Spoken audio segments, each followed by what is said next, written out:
हैं, यानी कि धर्म की मैच से मैच करते हैं। देखिए, आज हम एक विषय संलेखना, उसके ऊपर आप सबके साथ मिलकर एक चर्चा करने जा रहे हैं।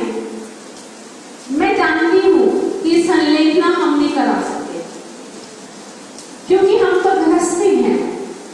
ये तो आचार्य, मुनिराज, आर्य माता, ये लोग करवाएं तो उसका अलग ही प्रभाव होता है।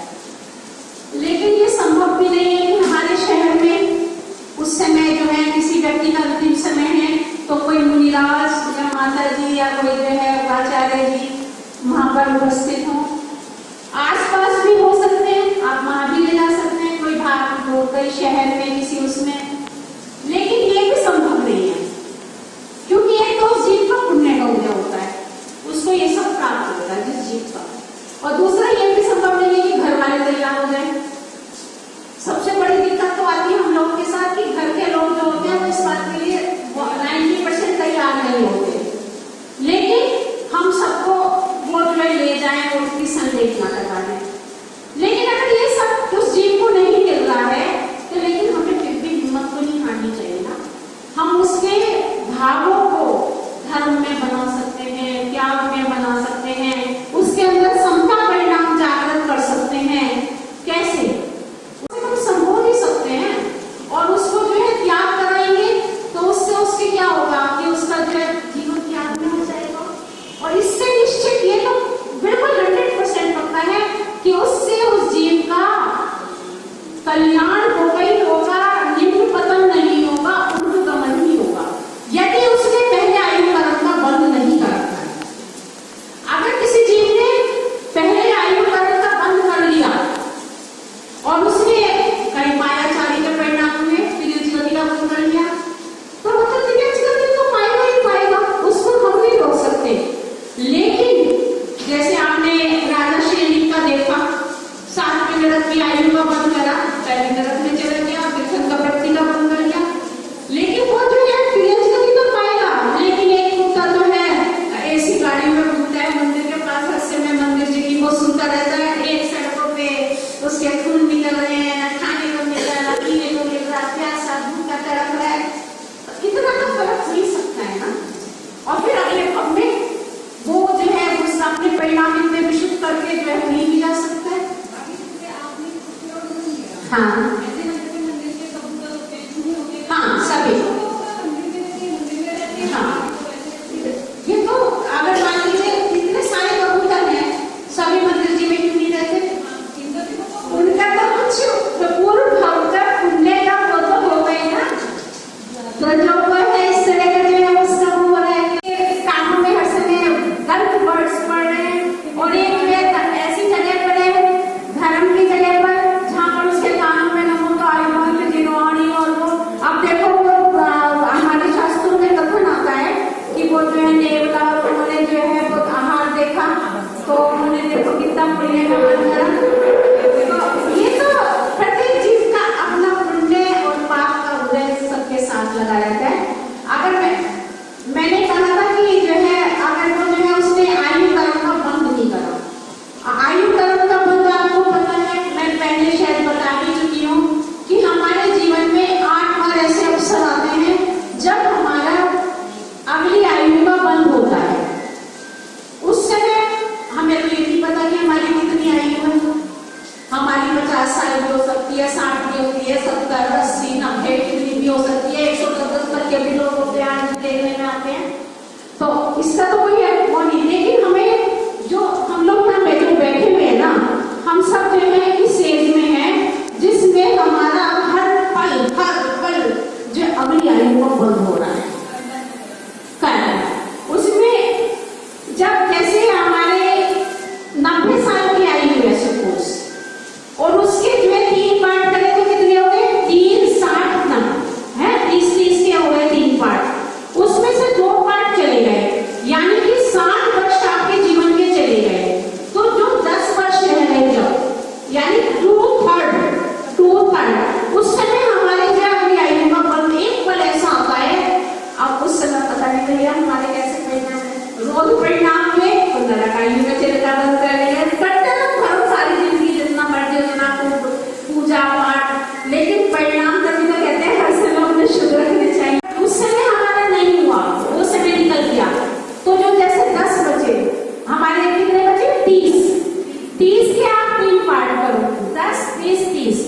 यानी 20 साल चले गए, 10 वर्ष बचे, यानी कि हम कितने के हो गए, 60, 70, 80 वर्ष के। उस समय एक पल ऐसा आएगा जिस समय हमारी अगली आयु का बंद होगा। उस समय भी नहीं हुआ तो जो 10 बचे उनके 3 पार्ट करो, 3.25 के आसपास जरा फायदे देगी मैं आपको। तो उस समय जो है आपके 6 वर्ष, 6.5 वर्ष चले गए, तो जब 3.25 वर्ष आपकी आयु में बचेंगे तब होएगा। फिर उसके 3.25 के भी 3 पार्ट करो। इस तरह से 8 बार हमारे जो पास ये अवसर आता है, लेकिन ये कोई आवश्यक नहीं होता है कि सभी का उन 8 बार में अगली आयु का बंद हो जाए। जैसे राजा श्रेणी का जिस समय सर्प डाला उसी समय अगली आयु का बंद हो गया, तो वो लड़का ही हो गया। तो लेकिन अगर किसी का उस समय भी नहीं हुआ तो अंतिम समय से अंत मुहूर्त पहले उसका जो है बंद होना निश्चित ही है। इसलिए तो कहते हैं कि अंतिम समय में जीव को संबोध दो, बस उसका जो है कल्याण कर दो। अगर उसका नहीं बंद हुआ होगा तो वो निश्चित रूप से उसका उद्योग नहीं होगा है, और नहीं अगर हो चुका होगा तो उसमें भी उत्थान ही होगा, पतन नहीं होगा।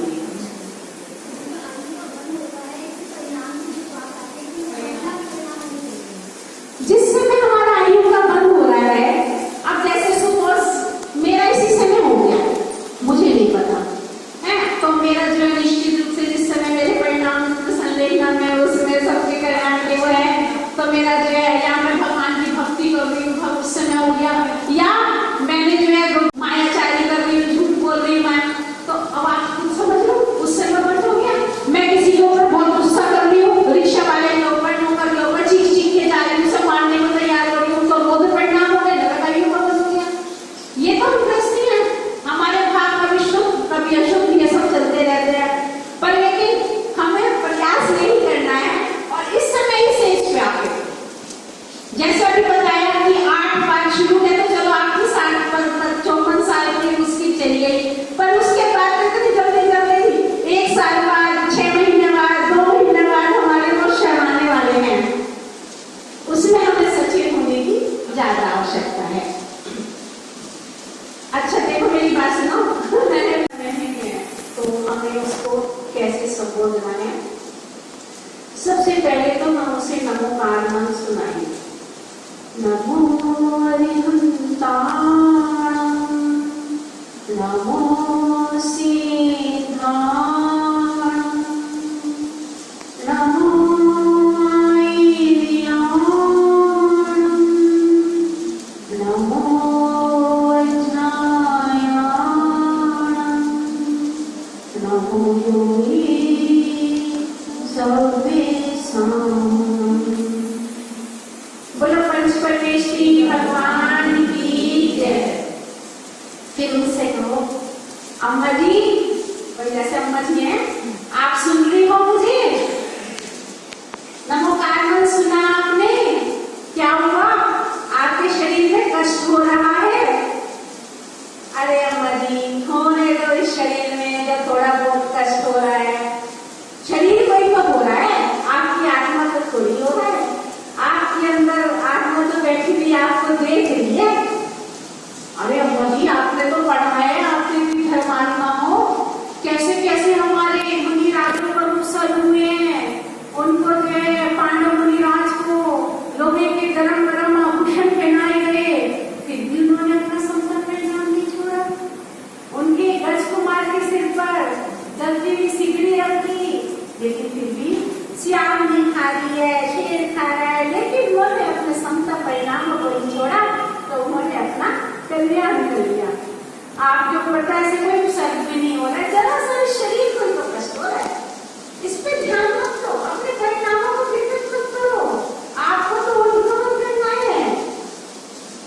अच्छा मुझे एक बात बताओ कि यदि जो है आपका जो घर है ये जीर्ण शीर्ण टूटा फूटा हो जाए, तो आप नए घर में जाओगी, इसे छोड़ दूंगी ना, तो आपको दुख होगा क्या?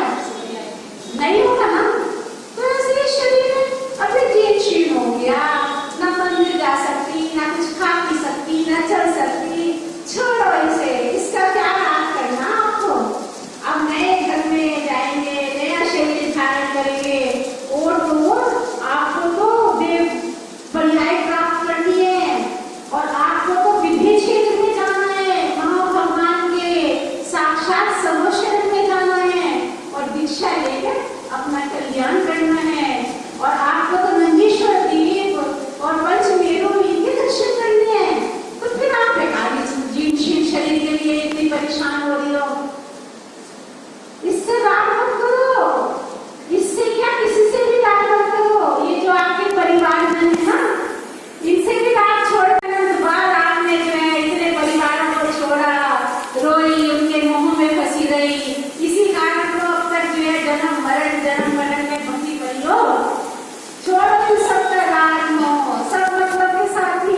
शरीर के प्रति और जो है उस परिवारजन के प्रति मोह को हमें कम करना है।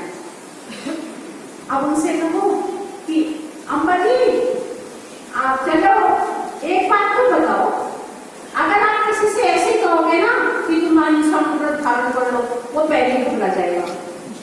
वो मैं एक आपको वो बता रही हूँ कि हम आप व्रत धारण करने को कहोगे तो भाई मेरे बस पर ही धारण करने एकदम होता है। अम्बा जी एक बात तो बताओ, आप तो कुछ हिंसा ही नहीं कर रही भाई, जो व्यक्ति पलंग पे है वो क्या हिंसा करेगा? आप क्या हिंसा, आपकी ना विरोधी हिंसा कर दी हो, ना संकल्प की हिंसा कर दी हो, ना किसी चीज को दुख दे दी हो, ना मारण छेदन भूखा रखना, कुछ भी नहीं कर रही। अरे तो मुझे आपका तो हिंसा कर दो क्या? जो जीव ये सब नहीं कर रहा उससे अगर तुम तो हिंसा धारण कर ले, वो नहीं करेगा। अरे आपको तो हिंसा हो गया ना आपका जी, हो गई हाँ, तो ठीक है अहिंसा व्रत की जय, ओम ह्रीम अहिंसा व्रताय नमः, उनसे बुलवाओ अगर वो बोल सकती हो। अब मतलब आप झूठ का बोलती हो, आप तो बिल्कुल भी झूठ वगैरह कुछ भी नहीं बोलती, आप बोलती हो झूठ किसी से? अभी मेरे सामने हमारी वो आई, हमारी एक रिलेटिव है, वो हमारे घर आई थी, तो मैंने उनको जो है ये सब कुछ बताया, कहने लगी हमारी इस तरफ कभी दृष्टि ही नहीं। तो फिर उन्होंने कहा कि मैं ना ये वो सब तो मैं करती हूँ सही बिल्कुल, तो लेकिन मैं झूठ बोल देती हूँ।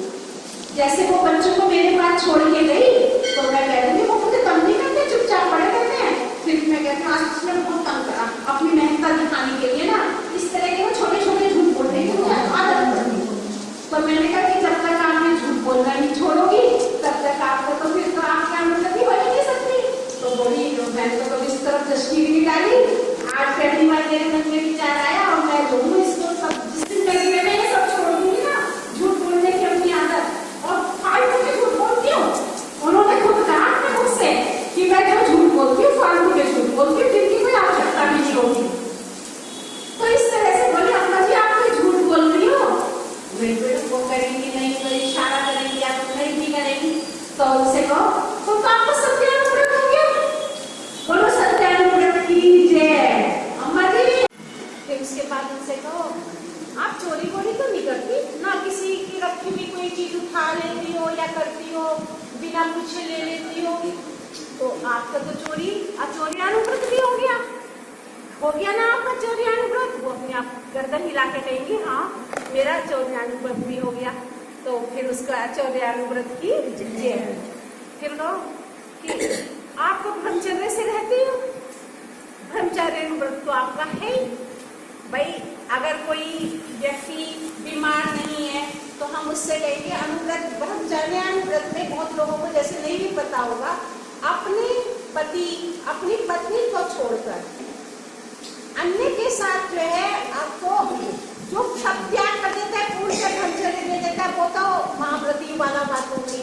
लेकिन अनुव्रत में एक देश मतलब यानी कि अपने पति और पत्नी को छोड़कर प्रति आप भी खराब ना करना, तो वो हमारा ब्रह्मचर्य अनुव्रत में आ जाता है। स्वदार संतोष कहते हैं, स्वदार संतोष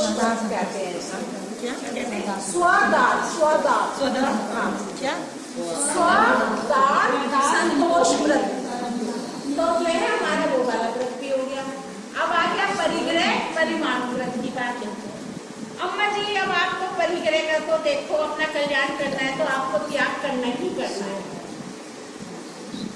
ये सोना चांदी जो आपने पहन रखा है ये कौन सा आपके साथ जाएगा, तब भी तो अब आपको लेके ही जाना है, त्याग कर दो इनका। एक कोठी बंगला ये प्रॉपर्टी ये और वो सब तो छोड़ दो, सब यही रह जाना है, आपको तो अपना उत्थान करना है। और फिर देखो एक बात का जरूर ध्यान रखना, जब भी किसी को त्याग करवाओ तो उसके परिवारजन को उस समय जरूर रखना है अपने पास, और उनसे कहो कि ये कागज पेंसिल लेकर बैठे, कॉपी पेंसिल होके, और उनकी अनुमति से ही उनको त्याग करवाओ। आपने त्याग करवा दिया, उस जीव का हो गया, परिवारजन सहमत नहीं है, तो उन्होंने जो है पता लगा आपने कहा कि कितने वस्त्र रखोगे अम्मा जी, 5 जोड़ी वस्त्र, चलो जितने आप पलंग पर हो इस हालत में बस, नहीं तो अगर ठीक हो गई तो 10 जोड़ी बस। परिवारजनों से पूछकर उनकी कॉपी में लिखवा दो। और कितने बिस्तर, 2 जोड़ी बिस्तर बहुत होते हैं, लेकिन कभी गीला हो जाए, कुछ हो जाए, गंदा हो जाए तो 4 जोड़ी बिस्तर रख लो। थोड़ा सा अभी हमारे यहाँ पर ताई जी थी, ये प्रभात भाई साहब की मम्मी, तो उनसे मैंने कहा, जब उनको जो है त्याग करवाया तो खुद ही कहने लगी बस मेरी 4 जोड़ी बस, 4 जोड़ी बस। वो ज्यादा रखने को है वस्त्र पहनने के। अब जो है वो तो जो है जब उन्होंने सारा त्याग करा, वो करा, और उनको तो भगवान के समोशरण दिखने लगे, और वो तो खूब ताली बजा बजा के भजन और वो करने लगी, और वो बिल्कुल ठीक हो गई। और फिर तो वो मंदिर जी भी आई, वो मुझे देखने के लिए मेरे घर तक ऊपर चली गई। वो अब उनका 4 जोड़ी का बरसात का समय था, काम नहीं चला। उन्होंने मुझे बुलाया, बेटा क्या करूँ, बरसात का समय है, 4 जोड़ी वस्त्र में काम नहीं चल रहा। तो मैंने कहा ताई उस समय तो आपकी इतनी भावना हो रही थी कि जैसे मैं 4 भी न रखूँ, जैसे 2 ही रखूँगा, क्या पता। फिर उसके बाद वो खूब उन्होंने यहाँ पर मंदिर जी में आके, फिर मैंने कहा ऐसा करो, बोली मैं 6 रख लूँ, 7 रख लूँ। मैंने कहा ताई जी ऐसा करो, आपने 4 की गिनती अपने मुख से बोली है, मेरे को भी भाई देखो उस समय एकदम समझ नहीं आया क्या करूँ। मैंने कहा 4 घर के 4 उभार के रख लो। तो 4 की गिनती रही, गिनती तो 4। फिर मैंने इसके बारे में माता जी से डिस्कस भी करा, क्योंकि भाई एक बात हमारे सामने, हम भी नए नए थे, सामने आई, तो उन्होंने उसके ऊपर ये कहा कि जो है उनसे जीव को ये कहो कि जब तक तुम इस परिस्थिति में हो, आप बिस्तर पे हो, हिल डुल नहीं सकते, तब तक के लिए तुम्हारा ये है। उसके बाद जो है उतने समय की, जैसे हम रात को पलंग पे लेटते हैं, उस समय सब त्याग कर देते हैं, जितने हम इस पलंग पे हैं, हमारा सब घर की इतना परिग्रह भरा पड़ा है चारों तरफ, सबका त्याग। उसमें ये होता है ऐसी स्थिति में अगर हमारा अंतिम मरण हो गया तो जो है हमारे को इतने से ही परिग्रह का दोष लगेगा, जो हमारे बिस्तर पे हमारे पास है, जो घर में इतने अलमारियों में और सारे घर में भरा पड़ा है, उसका दोष नहीं लगेगा। तो बोले उसमें तुम ऐसे करवा सकते हो। तो फिर उस तरह से उनका परिग्रह का त्याग करवा दो। धन संपत्ति जेवर ये वस्त्रों का एक लिमिटेड, कम से कम जितना काम चल सके, और उनका करवाओ कि अरे अम्मो जी 10,000 वनस्पति होती है, अगर आपने त्याग नहीं करा, अब आप में से कितनों ने, मुझे नहीं पता, त्याग कर रखा है वनस्पति का, गिनती की रख रखी है सब लोगों ने, 60, 70, 75, 80, 100। नहीं, आप लोग जो है, सब लोग जो यहाँ पर हो, अपनी एक डायरी बनाओ, उसमें लिखो आप सर्दी गर्मी बरसात में जो हरी और सब चीज खाते हो, सब लिख लो, जितनी भी खाते हो वो सब लिख लो। तो आपकी कभी, मैं जानती हूँ 100 से ज्यादा तो हो ही नहीं, कमी रहेंगे 60, 70, 75। लेकिन अगर आपने देखो त्याग नहीं करा तो आपको 10,000 वनस्पति का दोष है ना। नहीं खाली कैसे ना, हमने एक दिन की रखी 7, 9, 11 एक दिन की, नहीं तो उसमें उसी का लगेगा। या भाई अगर आपने 7 हरी आज रख ली कोई सी भी, हाँ, ये आपने गिनती की है तो क्या रखा है, ये करवाना है हमें। तो इस तरह से हमने कहा अरे अम्मा जी आपके तो 5 अनुव्रत हो गए, आप तो अनुभूति बन गई, जय हो, आज तो आपका जीवन धन्य हो गया। और कहो आप जो है देखो अष्टमूल गुण धारण करवाओ सबसे पहले। मध्य, ये तो हम सब भी कर सकते हैं, मध्य मांस मदिरा 5 दिगंबर पर, बड़ पीपर पाकर कुटुम्बर ये सब होते हैं, सबको पता है। तो जो है जब तक हम अष्टमूल गुण धारण नहीं करने के, हम तो शाविका कहलाने योग्य है ही नहीं, या कह ही नहीं सकते अपने को कि हम शाविका हैं। तो उनको जो है कह दो आज आप शाविका भी बन गई, आपका त्याग तो पहले से था, लेकिन जो है जब तक हम त्याग ही न करोगे, जब खा नहीं रहे कुछ नहीं कर रहे लेकिन त्याग नहीं करोगे तो उसका फल नहीं मिलता। फिर उनको कहो कि जो है, अब उनको कहो कि 3 गुण रखते हैं। देखो ये जो शिक्षा व्रत होते हैं तो उसमें कोई रोज का पास वगैरह आ जाते हैं, वो हमारे 4 होते हैं शिक्षा व्रत, लेकिन जो है जो 3 वो होते हैं हमारे गुण व्रत, ये हम सब लोग बड़े आराम से पालन कर सकते हैं। आप उनसे कहो कि आपका तो 10 दिशाओं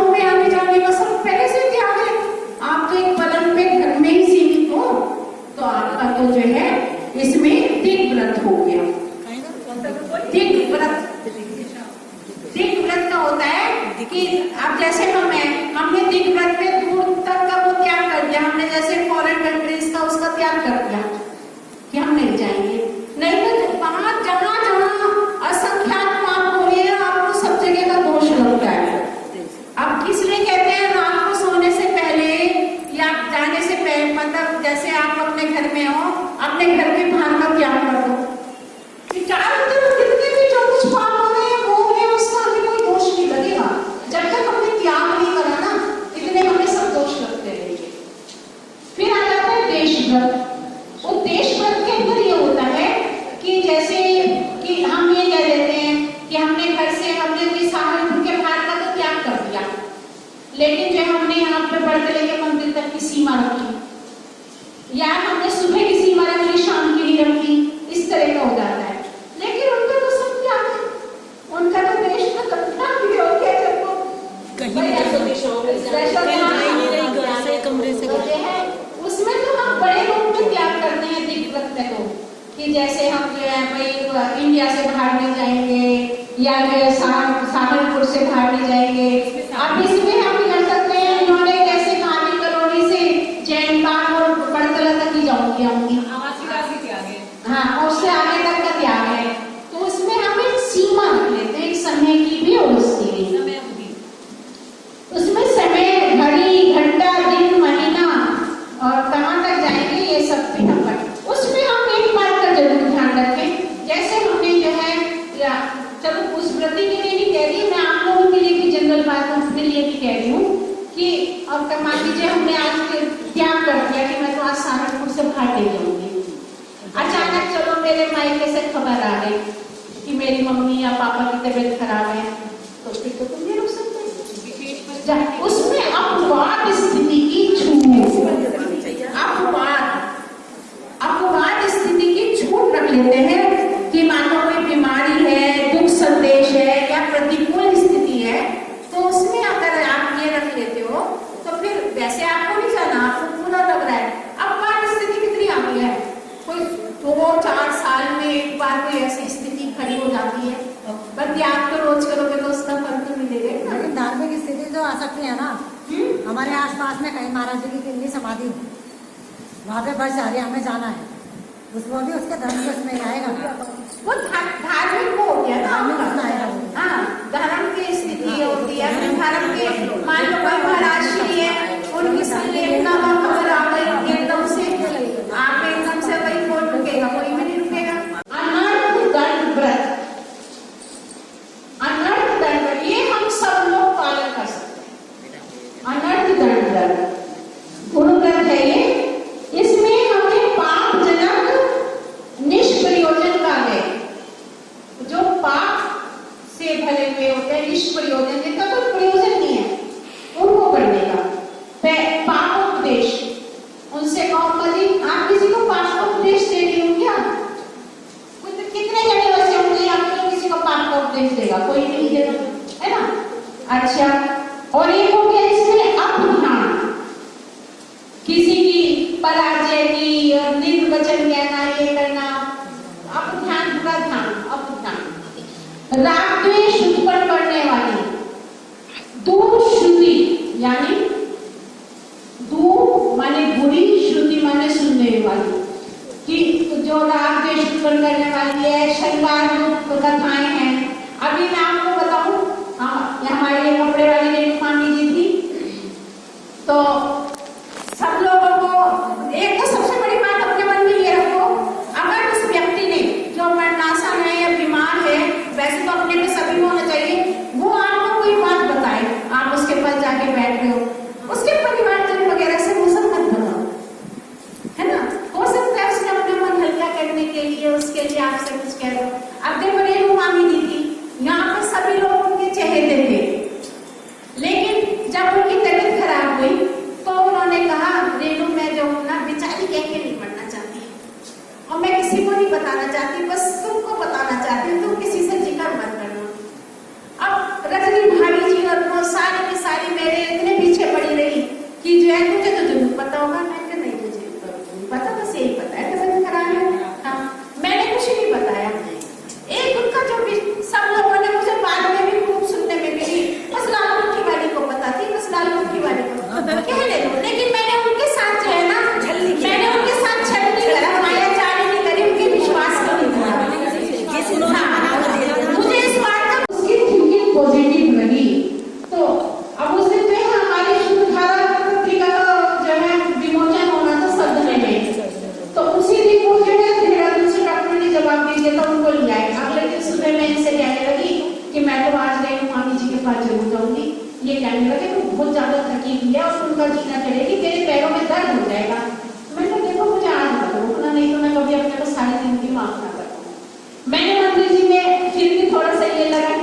जाऊंगी संबोधने के लिए।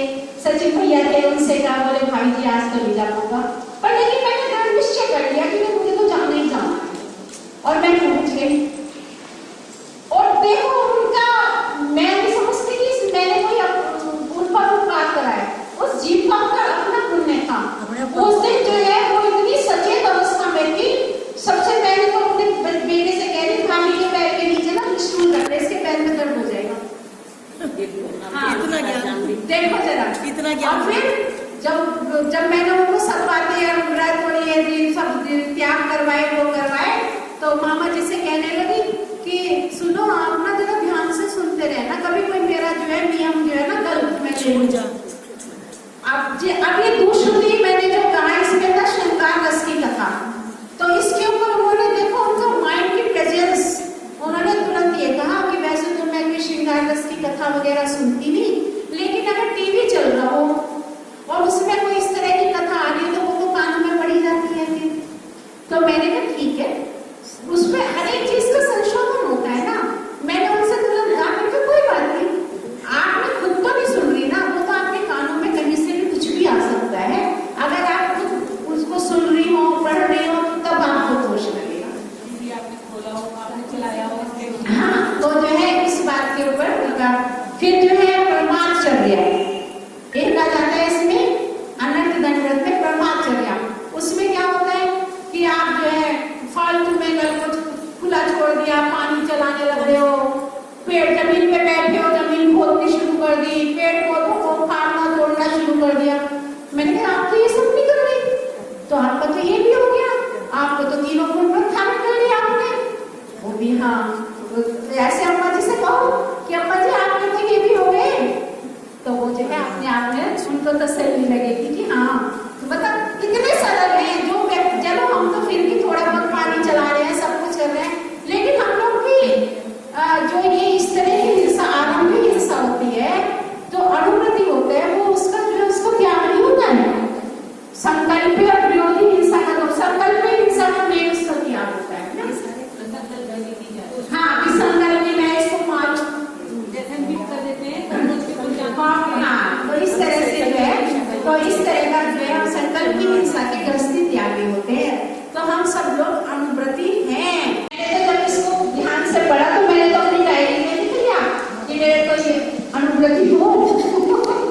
पर मैं चाहती हूँ कि देखो हम लोग जब एक धर्म की सभा है, हमारे होता है जो कुछ होता है धार्मिक होता है, तो हम लोगों को सबको इसका ज्ञान पूरा होना चाहिए।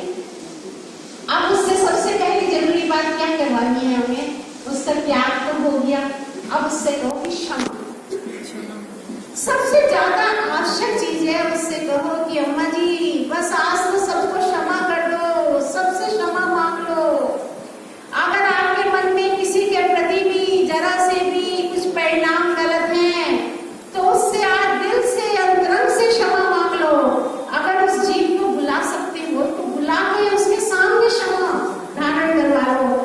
क्योंकि क्या होता है कि अगर हमने क्षमा नहीं धारण करी सच्चे हृदय से, तो अगर हमारे किसी के प्रति भावों में विकृति है, कुछ परिणाम गलत हैं, तो क्या होता है 10-10 भक्त तक हमारे साथ जाते हैं। और अगर हमारे चाहे देखो पार्षद भगवान का है ना चक्की, तो उस व्यक्ति को भी बुला लो। अब मेरे साथ हुआ एक गुरुजनों से मन तो होता था कि इनको जो है जमीन पे बिठा के सबसे पिटवा दूं।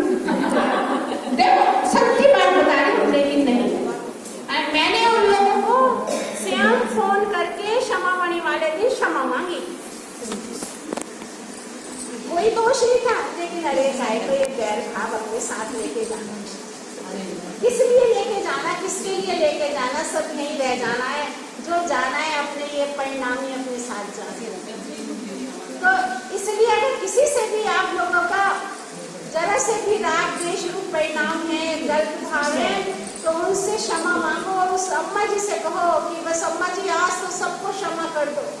तुम्हारे पुत्र ने, बधू ने या किसी और परिवारजन ने या किसी ने भी आपके लिए कुछ बुरा करा हो, तो अपने मन में मत रखो, उनसे क्षमा मांग लो, उनको बुला के और उसको क्षमा करो। जिसने क्षमा धारण कर ली, उनमें अंतरंग में सत्य मन से उस जीव का तो उसमें कल्याण।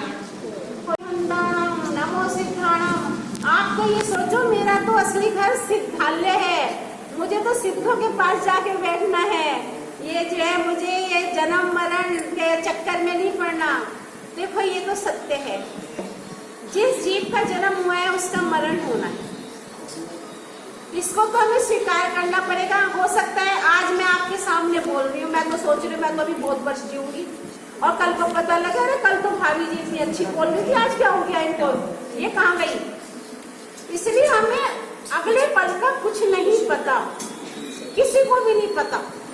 अब कोई अब्दी ज्ञानी मुनिराज भी नहीं है जो तुम्हें बता देंगे तुम इतने साल जियोगे, इतने साल नहीं जियोगे। कोई 40 साल में जा रहा है। आप देखो कोरोना काल में कितने लोग चले गए, जवान चले गए, है ना, कच्ची गृहस्थी को छोड़ के चले गए। तो इसलिए अपने इस पल को, हर पल को उनसे भी कहो, हर श्वास में नमो हरिहंतारम, नमो हरिहंतारम, नमो, उनको तो बस यही सबको दो। हर श्वास जो लो, और ज्यादा वो नहीं बोल पा रही भाई, कई बार अंतिम समय में व्यक्ति नहीं बोल पाता, तो उनको कहो कि ओम नमः, श्वास जा रही है तो ओम, श्वास आ रही है तो ओम। ओम में 5 परमेष्टि आ गए, ओम के अंदर 5 परमेष्टि आ गए। बस आप ओम ही बोलती हो, अगर वो इतना भी नहीं बोल पा रही है तो उनको जो है इस तरह से यदि आप संबोधोगे। और सबसे ज्यादा अच्छी बात मुझे तो ये लगती है, देखो मैंने ना जब से इस संलेखना में जुड़ी तो फिर ध्यान से देखने में इसमें आता है, कई लोगों को ऐसे देखा है कि हमारे वो रिश्तेदारी में लगते थे कि वो जो है बहुत ज्यादा धर्मात्मा लेगी। अगर मैं उनके पास बैठती थी तो उनके मुख से जिनवाणी ही निकलती थी, फोन पे बात करते थे तो जिनवाणी ही निकलती थी, लेकिन अंतिम समय में उनके परिणाम इतने खराब हो गए कि धर्म क्या नमोकार मंत्र भी नहीं पढ़ती थी वो। क्यों हुआ ये ऐसा, मैंने आपको भी बताया, क्योंकि उन्होंने किसी समय मायाचारी के परिणाम हुए या रोध परिणाम हुए, तो अगली जो है उन्होंने आयु कर्म का जो बंद करा वो अशुभ का कर दिया। तो कहते ना जैसी यथागति तथा यथामति तथा गति, जैसे यथागति तथामति, तो जैसे जो है गति का उन्होंने बंद कर दिया वैसे उनकी मति हो गई। मतलब उस लेडी के लिए मेरे अंतरंग में मतलब इतनी बड़ी शिक्षा मिली है कि हम लोग कितना धर्म करते रहो, कितना ही धर्म करते रहो। 3 बार तो वो स्वाध्याय में जाती थी, 3 बार दरियागंज में, वहाँ पे इतना अच्छा स्वाध्याय होता है, और लेकिन हम समय में उनको नहीं। और हमारे जैसे मम्मी जी वगैरह थी, देखो अंतिम समय में भी भाभी जी उनको वो देती कि ये वो चाय दे दो, तो बड़ी मुश्किल से आंखें खोल के ये देखती थी कि मेरा 9 साढ़े 9 बजे तक का नियम है, उससे पहले तो नहीं मुझे दे रही। सचेत बना बता रही हूँ मैं आपको। वो शिखर जी तो 90% सभी लोग समय शिखर जी गए हैं, 90% तो गए हुए हैं। उनसे कहो अम्मा जी चलो समय शिखर जी चलोगी, मतलब कोई भार रूप मत डालो उनपे, चलो समय शिखर जी की वंदना के लिए चलते हैं।